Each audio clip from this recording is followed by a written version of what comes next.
me ajuda aqui, por favor. Para que a gente consiga calcular quanto de calor atravessa uma determinada região, um determinado corpo, eu primeiro preciso definir uma maneira de medir o fluxo de calor.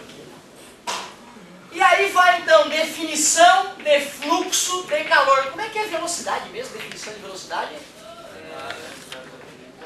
Distância. Fluxo de calor é mais ou menos como medir a velocidade do calor. É mais ou menos como medir a quantidade de calor que atravessa uma região com o passar do tempo. Então essa é a definição de fluxo de calor. Professor, Fala, amigo. por que eles colocam delta se o tempo nunca dá negativo? O delta, na verdade, não tem nada a ver com negativo mesmo, né? É final menos inicial. Certo? O delta ali é para mostrar que houve uma passagem, uma mudança. Né? Não quer dizer como o fato de ser negativo ou positivo. Delta T, por exemplo, delta V, delta D, né? Tudo é a mesma coisa. Final menos inicial. Alguns podem ficar negativos, outros não. Certo? Esse só não vai ficar negativo, mas... O tempo está sempre aumentando. Isso, mas o delta continua ajudando a medir a mudança, né? A variação. Porque se eu colocasse T, seria um único tempo, um momento, um momento pontual do tempo. Certo? E se eu coloco delta T, eu estou deixando claro para o cara que vê a questão que eu primeiro medi quanto tempo passou. Certo? Beleza? Então essa é a função dessa letrinha ali. Só que essa definição não me ajuda a calcular o fluxo de calor, por exemplo, que atravessa uma barra. Imagina que eu tenho uma barra de aço conectando duas regiões, uma mais quente e outra mais fria. Eu sei o tamanho dessa barra, L, sei a área dessa face aqui, A, e sei de que material é feito essa barra.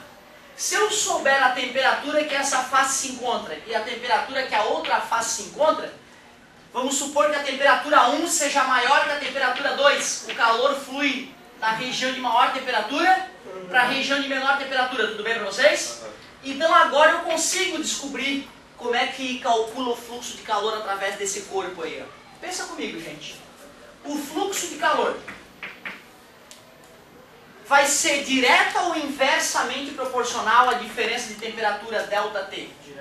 É, né? Quanto maior a diferença de temperatura, mais calor flui. Faz sentido, não faz? 1001 graus. Porra, que diferença grande. 2 graus e 1,5 graus. Pô, a diferença é minúscula, menos calor. Faz sentido? Então o ΔT, a variação de temperatura, vai na parte de cima. Vocês acham que o fluxo de calor que atravessa esse corpo é direta ou inversamente proporcional à área da seção? Tu podes imaginar que quanto maior a área da seção, mais átomos vibrantes de uma região para outra vão carregar o calor. Quanto maior a área, maior o fluxo de calor na parte superior. Porém, o que vocês acham da relação entre o fluxo de calor e o tamanho que o calor vai ter que atravessar de uma face para outra? Né? Se uma face quente está próxima da face fria, uma sente a presença da outra bem. Se a face quente está aqui e a face fria está do outro lado do mundo, certo? Conectado por uma barra metálica que dá a volta no globo, tu concorda que para uma face sentir a presença da outra é bem mais complicado, né? Certo? Então o L, que é o comprimento que o calor vai ter que atravessar, fica na parte de baixo da fórmula, porque é inversamente proporcional ao fluxo de calor. Só falta o tipo do material. Se for uma barra de isopor, conduz calor diferente de uma barra de cobre, alumínio, ou a famosa bosta de vaca. Lembra? Faz tempo que eu não dou esse exemplo. Certo? Concordam que uma barra de bosta de vaca fica diferente de uma barra de alumínio, ouro, prata e isopor? Ou seja, eu tenho que representar o material. Fica à vontade, querida. Eu tenho que representar o material com o coeficiente de condutibilidade térmica.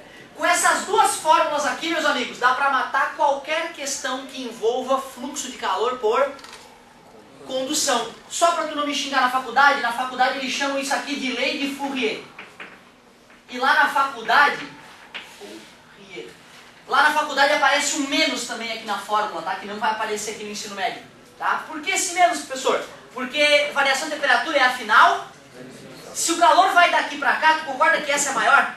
E se eu for fazer final menos inicial, vai dar negativo. Para não ficar negativo, aparece o menos, mas só na faculdade, tá? Aqui não porque a gente sabe que o calor vai do quente para o frio. Então a gente sempre vai fazer a maior menos a menor temperatura. E a direção que o calor flui é do quente para o frio. Muito obrigado pela atenção. Aqui a gente continua.